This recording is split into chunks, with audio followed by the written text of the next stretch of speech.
Hadirin dan hadirat, syariat kurban. Syariat kurban merupakan hal yang perlu ditunaikan. Kurban itu berarti dekat, qorobah. Dalam istilah syara berarti mendekatkan diri kepada Allah dengan menyembelih binatang ternak dengan niat dan waktu tertentu. Itu namanya kurban. Kurban, qorobah, mendekatkan diri kepada Allah. Ya, kalau bahasa Melayunya ya korban. Sebetulnya kurban, kurban, qorobah, mendekatkan diri kepada Allah Subhanahu wa taala. Ini berdasarkan ayat dari surah Al-Hajj ayat ke-34. A'udzu billahi minasy syaithanir rajim. Walikulli ummatin ja'alna mansakan liyadhkuru ismallahi ala ma razaqahum min bahimatil an'am. Fa ilahukum ilahu wahid falahu aslimu wa basyiril mukhbitin. Dan bagi setiap umat kami syariatkan berkurban agar mereka menyebut nama Allah terhadap binatang ternak yang telah dirizkikan Allah kepada mereka. Maka Tuhanmu ialah Tuhan yang Maha Esa. Oleh itu berserah dirilah kamu kepadanya dan berikan kabar gembira kepada orang-orang yang patuh kepada perintah Allah. Akhir daripada ayat ini, wabasyiril mukhbitin, sampaikanlah berita gembira kepada orang-orang yang taat, orang-orang yang patuh kepada perintah Allah. Allah Ta'ala suruh berkorban, jangan banyak bicara, laksanakan saja. Sami'na wa ata'na. Ya, pelaksanaan korban itu yang pertama, korban disyariatkan setiap tahun, bukan macam haji. Kalau haji sekali dalam seumur hidup. Kalau korban setiap tahun. Kalau tahun lepas kita udah melaksanakan korban, tahun ini korban lagi. Jangan mengatakan, oh aku sudah korban tahun lepas. Setiap tahun disunatkan sunat muakkadah, yakni sunat yang dituntut, yang digalakkan berkorban setiap tahun. Yang kedua, penyembelihannya bermula pada 10 Dzulhijjah sesudah sholatul Idul Adha. Dilaksanakan setelah sholat hari raya Idul Adha hingga waktu asar pada 13 Dzulhijjah, yakni hari tasyrik tanggal 11, 12 dan 13 bulan Dzulhijjah. Jadi berapa hari?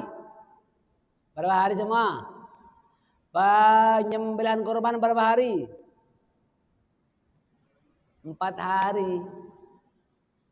4 hari bukan 3 hari, 4 hari. Bermula pada hari raya setelah sholat Idul Adha, sembelih kambing, ya, lembu korban.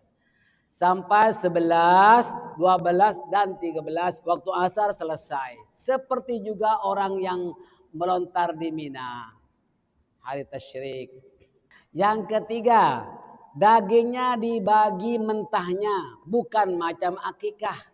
Kalau akikah afdal dimasak dulu, dibagi masaknya, bikin jamuan. Maka kita dapati kalau akikah itu lebih mahal karena beli makanan, juada dan sebagainya. Nah, pembiayaan untuk akikah. Tapi kalau korban dibagi mentahnya dengan peraturan tertentu, yaitu dibagi tiga. 3 bagian, sepertiga untuk fakir miskin, sepertiga untuk umum, dan sepertiga untuk diri sendiri. Tetapi lebih afdal disedekahkan semua.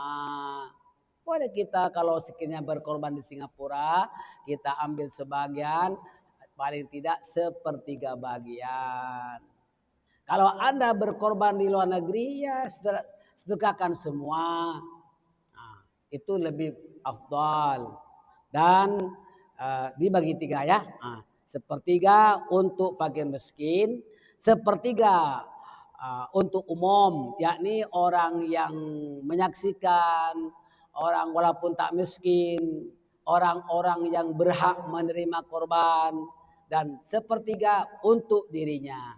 Nah, dan seekor kambing untuk seorang, dan seekor lembu atau unta 7 orang.